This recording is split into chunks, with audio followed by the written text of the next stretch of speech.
শীতকালে নলেন গুড়ে ভালোবাসেন সবাই। তবে এই গুড় কতটা ভালো তা জানার জন্য আমরা বেরিয়ে পড়েছিলাম বিভিন্ন এলাকায়। তার মধ্যেই খনি অঞ্চলে ধরা পড়ল যে এই এলাকায় যারা শিউলি রয়েছে তারা মাটির হাঁড়ির পরিবর্তে এখন রস সংগ্রহ করার জন্য তারা প্লাস্টিকের হাঁড়ি ব্যবহার করছে।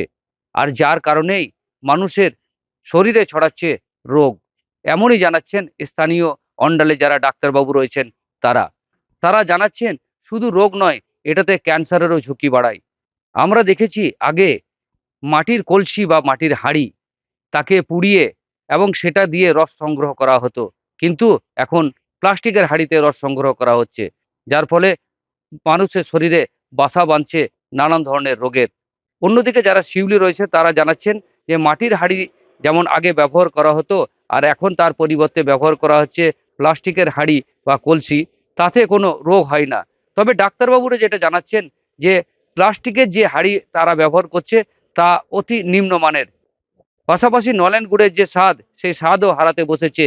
এখন দেখার যে এই নলেন গুড়ের যে স্বাদ সেই স্বাদ কিভাবে ফিরে, বা আগের যে হাঁড়ির ব্যবহার হতো মাটির কলসি বা মাটির হাঁড়ি ব্যবহার হতো তা কি আবার ফিরবে। তো আগে তো এই খেজুর গাছে হাঁড়ি লাগানো থাকতো, এখন প্লাস্টিকের ইয়ে কেন? প্লাস্টিক বলতে প্লাস্টিকটা ভালো, মানে রসটা গরুর দুধের মতন সাদা হবে না, আর এটা জলের মতন পরিষ্কার করতে হবে।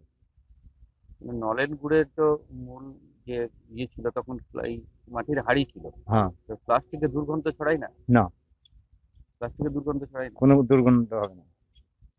মানে আগে আর মাটির হাঁড়ি যেটা বলছেন, ওটা ধুতে হবে, আগুনে পোড়াইতে হবে। আর এটা পোড়াইতে হবে না, খালি ধুয়ে।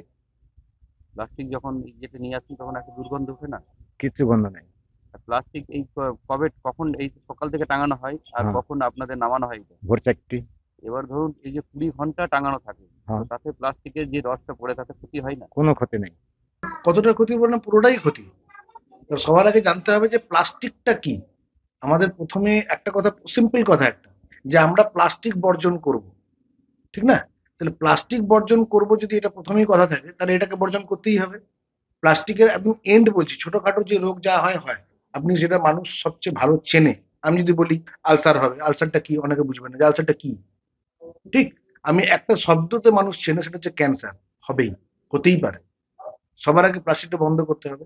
আর যারা গুড়ের জন্য যারা বলছে যে না, মাটির হাঁড়ি কিনতে যাব, প্রচুর টাকা লাগবে, আপনি আগে 250 টাকা কিলো বিক্রি করতেন, এখন 300 টাকা কিলো বিক্রি করছেন। মাটির হাঁড়ির জন্য যদি 5 টাকা আপনার বেশি নিতে হয়, বেশি নিন, বাট ভালোটা দিন। ক্ষতির আগে বলবো যে মানে মাটির কলসির যে খেজুরের স্বাদ সেটা কিন্তু আর নেই। আপনি দেখবেন লোকের মুখে মুখে বলে সেই খেজুরের একটা স্বাদ নেই, গাছ তো একই আছে, স্বাদ নেই কেন? তো এর মধ্যে একটা মেন ফ্যাক্টর হচ্ছে ওই প্লাস্টিকের প্লাস্টিকের হাঁড়িগুলো। তো আপনি দেখবেন প্লাস্টিকগুলো যে হাঁড়িগুলো সেগুলো নিম্নমানের প্লাস্টিক দিয়ে তৈরি, আর সেখান থেকে মাইক্রো প্লাস্টিকগুলো আস্তে আস্তে রসের মাধ্যমে চলে আসছে আমাদের শরীরে, যেটা কিন্তু বিভিন্ন রোগের সঙ্গে ক্যান্সারও একটা মেন কারণ।